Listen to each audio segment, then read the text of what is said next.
Python पाठशाला में आपका स्वागत है। इस वीडियो में हम पाइथन का एक बहुत बेसिक और इम्पोर्टेंट टॉपिक डिस्कस करने वाले हैं, variables in Python.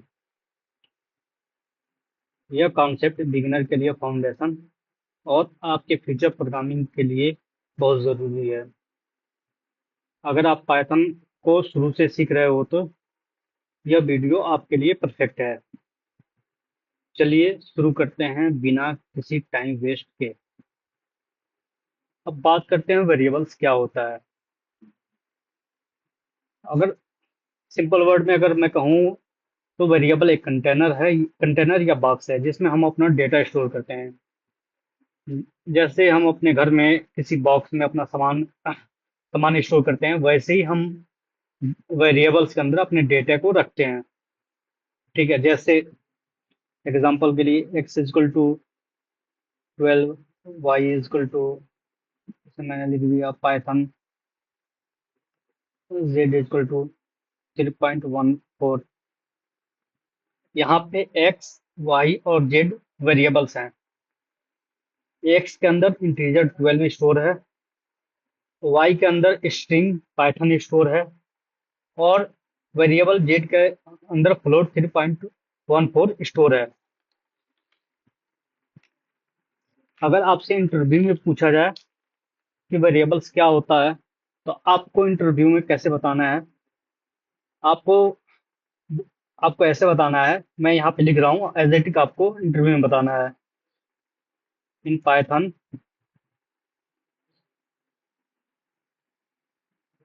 Variables are use to store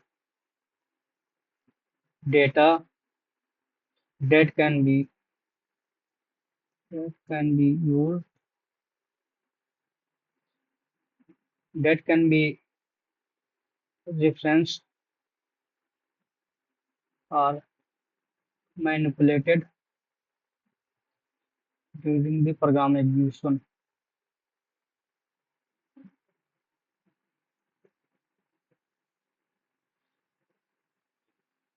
ठीक है, इसका मतलब ये है वेरिएबल्स का यूज हम डेटा स्टोर करने के लिए करते हैं, जिसका हम यूज एज ए रेफरेंस किसी अ, कहीं और पे भी यूज कर सकते हैं। जैसे मैंने एक्स को वेरिएबल बना लिया तो अब एक्स को मैं कहीं और पे एज ए रेफरेंस में यूज कर सकता हूँ। मैनिपुलेटेड मतलब ये होता है जैसे हमने एक्स में 12 स्टोर किया, अगर हमारे प्रोग्राम में अगर नीड होती है हमें एक्स के वैल्यू को इंक्रीज करना या डिक्रीज करना या मॉडिफाई करना। जैसे मैं चाहता हूँ अब एक्स के वैल्यू किसी स्पेसिफिक कंडीशन पे जाके एक्स का वैल्यू 10 हो जाए या 14 हो जाए, तो इसको भी हम मैनिपुलेट कर सकते हैं अपने प्रोग्राम में। तो यही मैंने लिखा है, in Python variables are use to store data that can be reference that can be reference or manipulated during the program execution. ठीक है, ये आपको इंटरव्यू में बताना है। अगर कोई आपसे पूछे इंटरव्यू में तो आपको ये लाइन बतानी है। ठीक है, अब बात करते हैं पाइथन में वेरिएबल को कैसे डिक्लेयर करते हैं। पाइथन में वेरिएबल को डिक्लेयर करना बहुत इजी है। हमें बस एक नाम लिखना होता है, उसमें वैल्यू को असाइन करनी होती है। जैसे मैंने यहाँ पे लिखा, मैं यहाँ पे लिखता हूँ वेरिएबल।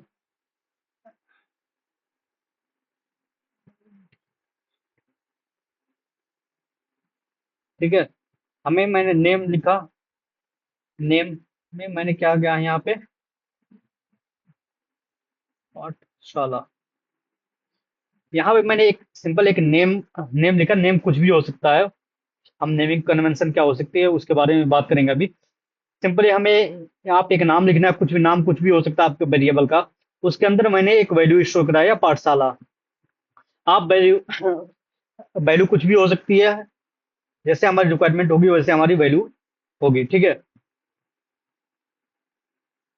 अब यहाँ पे इम्पोर्टेंट टॉपिक, इम्पोर्टेंट ये है, जैसे हमने एक वेरिएबल बनाया तो वेरिएबल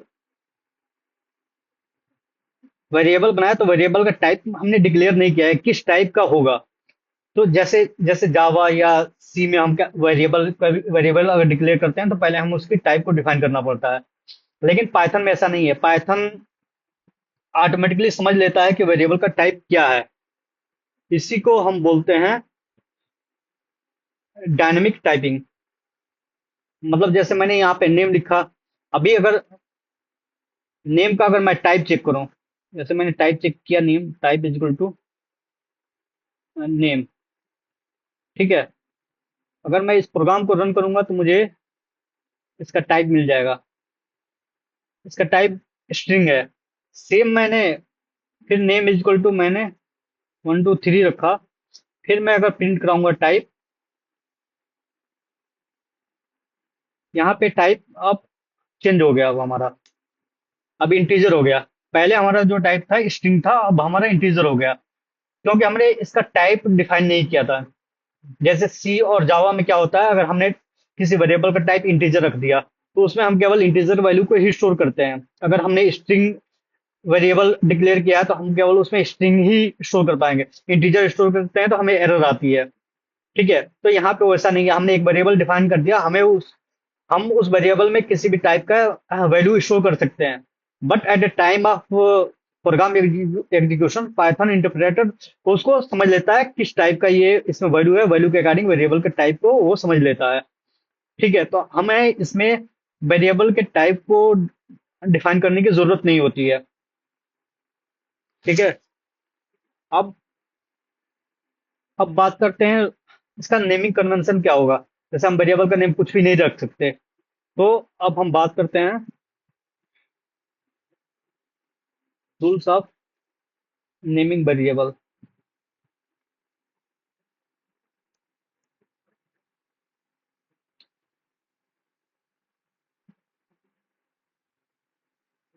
अब हम वेरिएबल का नेम कुछ भी नहीं रख सकते, कुछ कुछ रूल्स हैं जो जिन्हें हमें फॉलो करना होता है जब हम वेरिएबल डिफाइन करते हैं। जैसे पहला रूल ये है,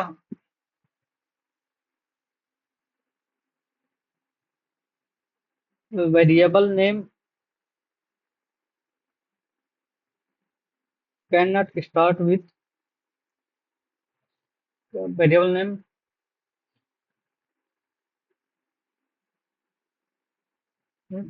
contains variable name contains only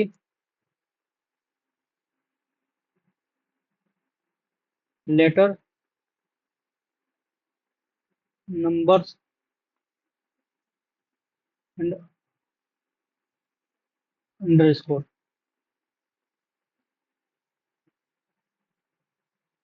पहला रूल ये है, जैसे हम कोई वेरिएबल डिफाइन करते हैं तो वेरिएबल का नेम केवल लेटर होना चाहिए, नंबर होना चाहिए या अंडरस्कोर होना चाहिए, इसके अलावा कोई स्पेशल कैरेक्टर नहीं होना चाहिए।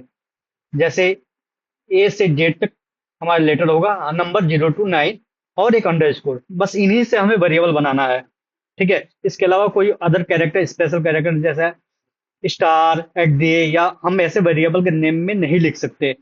पहला हमारा नेमिंग कन्वेंशन ये है, पहला रूल ये है। दूसरा है वेरिएबल नेम,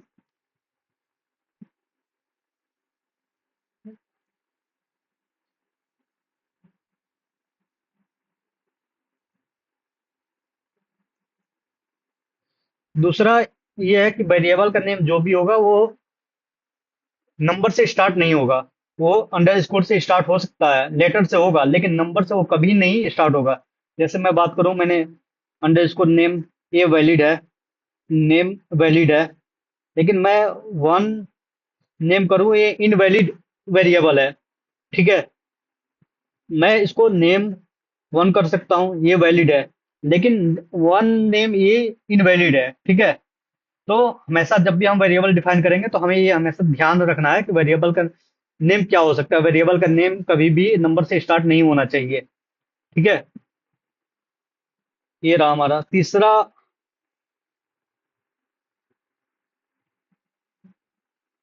तीसरा है variable names are case sensitive.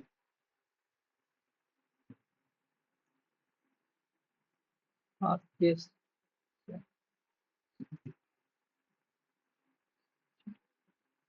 ठीक है। Variable names are case sensitive, मतलब जैसे हम मैंने एक वेरिएबल बनाया नेम, फिर मैंने दूसरा वेरिएबल बनाया नेम, ये दोनों डिफरेंट वेरिएबल है, क्योंकि पाइथन जो है पाइथन के सेंसिटिव होता है, उस और वेरिएबल भी के सेंसिटिव होते हैं पाइथन में। जैसे मैंने नेम बनाया और नेम, ये दोनों डिफरेंट वेरिएबल है। कैसे, मैं यहाँ पे लिखता हूँ नेम इज इक्वल टू मैंने यहाँ पे पाइथन लिखा, फिर मैंने नेम इज इक्वल टू साला। ठीक है, अब मैं दोनों नेम को प्रिंट कराऊंगा, मुझे डिफरेंट वैल्यू मिलेगी। नेम,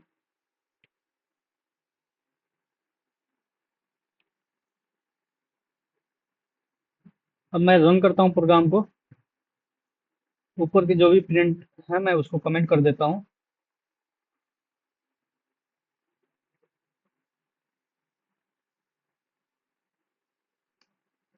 ठीक है, पहला जो वेरिएबल है पाइथन, पाइथन को स्टोर करता है, दूसरा जो नेम है पाठशाला है। ठीक है, तो पाइथन वेरिएबल का नेम हमेशा केस सेंसिटिव होता है। अब मैं इस प्रिंट को भी कमेंट करता हूँ। फिर चौथा हमारा रूल है, avoid using as a variable name.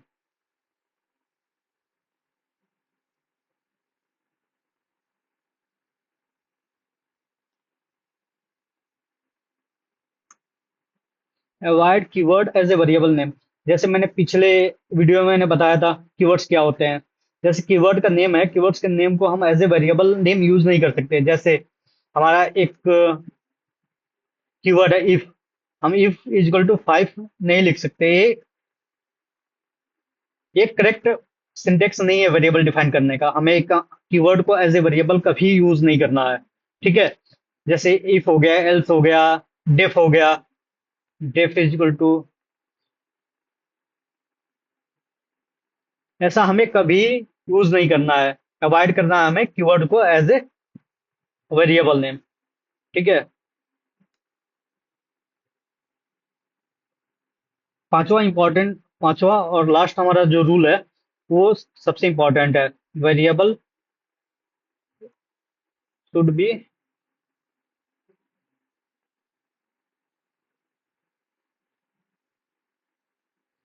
Variable name should be meaningful. मतलब ये जब भी हम कोई वेरिएबल डिफाइन करते हैं तो हमें एक मीनिंगफुल नेम देना है। जैसे हमने A B C D X Y Z ऐसे नहीं रखना है। जैसे हम कोई टास्क परफॉर्म करते हैं तो किसी पर्पज के लिए हम टास्क परफॉर्म करते हैं, तो उस अपने पर्पज के अकॉर्डिंग हमें वेरिएबल नेम डिफाइन करने होते हैं। जैसे हमने स्टूडेंट से रिलेटेड अगर कोई टास्क कर रहे हैं, उसमें अगर हमें वेरिएबल डिफाइन करनी हो तो हम केवल, जैसे नेम हमें डिफाइन करनी हो तो मैंने यन नहीं लिखना है, हमें यन नहीं लिखना है, हमें साफ सीधा वेरिएबल नेम लिखना है, स्टूडेंट स्टूडेंट नेम। जैसे हमें ईमेल, स्टूडेंट का ईमेल चाहिए, हमें केवल ई यूज नहीं करना है, हमें प्रॉपर वेरिएबल बनाना है, स्टूडेंट ईमेल। ठीक है, ऐसे हमें एक मीनिंगफुल वेरिएबल बनाना है। जब भी हम कोई टास्क परफॉर्म करें उस टास्क से रिलेटेड ही हमें वेरिएबल का नेम देना है। इससे क्या होगा, जैसे मैं अभी किसी करंट टास्क पे काम कर रहा हूँ, कल हो सके इस पे दूसरा कोई डेवलपर आएगा, तो वो कैसे वो समझेगा कि वेरिएबल किस लिए बनाया गया है।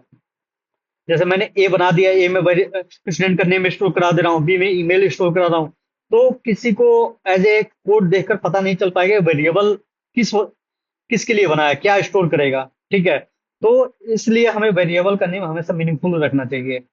ठीक है, तो ये रहा हमारा नेमिंग कन्वेंशन कि जब हम वेरिएबल डिफाइन करेंगे तो उसका नेम क्या होगा। ठीक है, नेम हमेशा जब भी वेरिएबल बनाएंगे तो ये हमें 5 रूल्स को हमेशा ध्यान में रखना है। ठीक है, अब अगला है वेरिएबल। अगर हमने कोई वेरिएबल बना दिया तो उसका हमें डेटा टाइप चेक करना है कि वेरिएबल में किस टाइप का डेटा स्टोर है। तो उसके लिए पाइथन में एक इनबिल्ट मेथड है टाइप। टाइप के थ्रू हम ये चेक करेंगे कि उसमें किस टाइप का डेटा स्टोर है। जैसे मैंने अभी ऊपर एक नेम वेरिएबल बनाया, अगर इसका हमें टाइप चेक करना है, हमें क्या करना है, सिंपली मैंने प्रिंट कराया टाइप, टाइप नेम। फिर दूसरा वेरिएबल हमने बनाया था प्रिंट टाइप नेम। जब हम इस कोड को रन करेंगे तो हमें मिलेगा दोनों स्ट्रिंग। एसटीआर का मतलब होता है स्ट्रिंग। ये दोनों हमारा जो वेरिएबल है इसका टाइप स्ट्रिंग है। तो इस तरह से आप किसी भी वेरिएबल की टाइप को डिफाइन कर सकते हैं कि टाइप पता कर सकते हैं कि उसमें किस टाइप का डेटा स्टोर है। ठीक है, मैं यहाँ पे लिख देता हूँ टू चेक।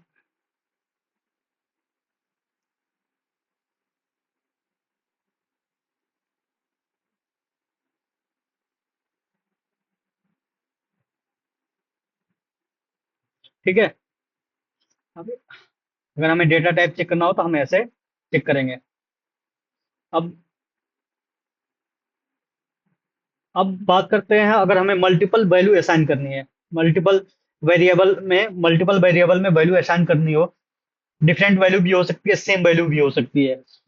तो अगर हमें मल्टीपल वेरिएबल में डिफरेंट वैल्यू स्टोर करानी है तो हम पाइथन में सिंगल लाइन में भी हम वो कर सकते हैं। कैसे करेंगे? मैं यहाँ पे पहले टॉपिक लिखता हूँ।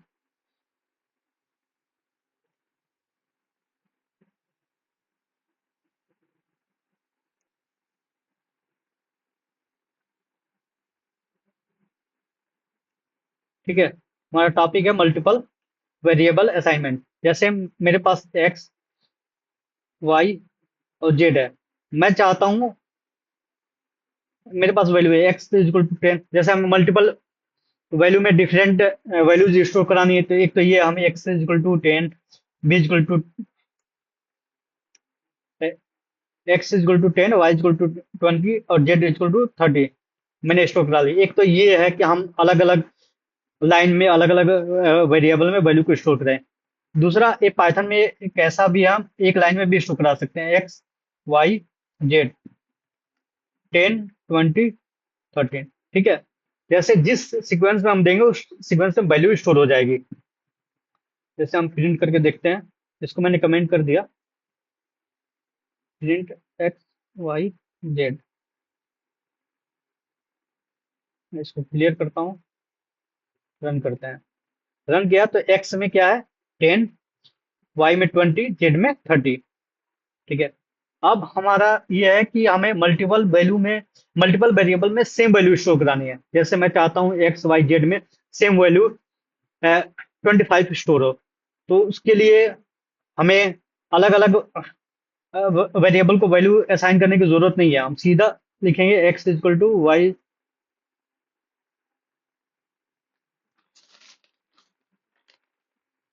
Equal to Z equal to 25। ठीक है, अब हम प्रिंट कराएंगे एक्स वाई जेड।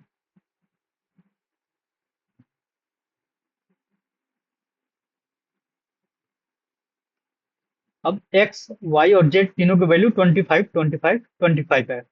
ठीक है, अब एक इम्पॉर्टेंट टॉपिक ये है कि क्या हम वेरिएबल के वैल्यू को अपडेट कर सकते हैं? हाँ, इसका आंसर है हाँ, हम बिल्कुल कर सकते हैं। जब जैसे हमने किसी वेरिएबल को कोई वैल्यू असाइन किया है तो हम उस वेरिएबल के वैल्यू को अपडेट कर सकते हैं। हम उसको उस वेरिएबल को मॉडिफाई भी कर सकते हैं। जैसे मैंने एक वेरिएबल बनाया ए इक्वल टू 20। मैं किया प्रिंट इक्वल टू ए। तो इसमें जो वेरिएबल ए है वो अभी हमारी वैल्यू 20 को स्टोर करता है। अब मैं चाहता हूँ एक की वैल्यू को 20 नहीं 23 स्टोर करे।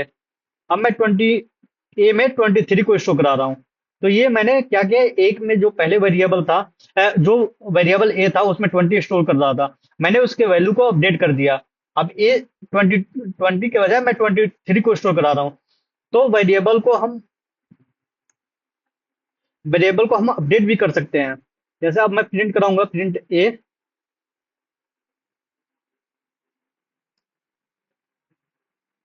ये 20, ये वाला है 23। तो हमने ये देखा कि हमने अगर एक वेरिएबल बना लिया है तो उस वेरिएबल को हम अपडेट भी कर सकते हैं। जैसे मैं चाहता हूँ ए में पहले 20 है, मैं 23 भी कर दिया। मैं चाहूंगा अब ए में कोई अदर वैल्यूज मैं स्ट्रिंग रखना चाहता हूँ। मैंने यहाँ पे टेस्टिंग डाल दिया। ठीक है, अब मैं प्रिंट कराऊंगा। तो आप एक वेरिएबल ए की वैल्यू, वेरिएबल ए जो है वो अपडेट हो गया। अब उसमें हमारी जो वैल्यू है वो टेस्टिंग स्टोर हो रही है। ठीक है, ये हमारा वेरिएबल को कैसे अपडेट करेंगे ये मैंने आपको बताया।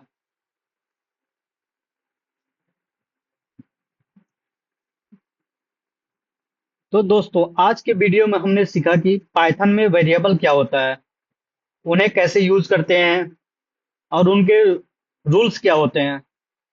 अगर आपको ये वीडियो पसंद आई हो तो लाइक, शेयर और सब्सक्राइब जरूर करें और कमेंट करके बताएं कि नेक्स्ट टॉपिक कौन सा देखना चाहते हो। मिलते हैं नेक्स्ट पाइथन ट्यूटोरियल में।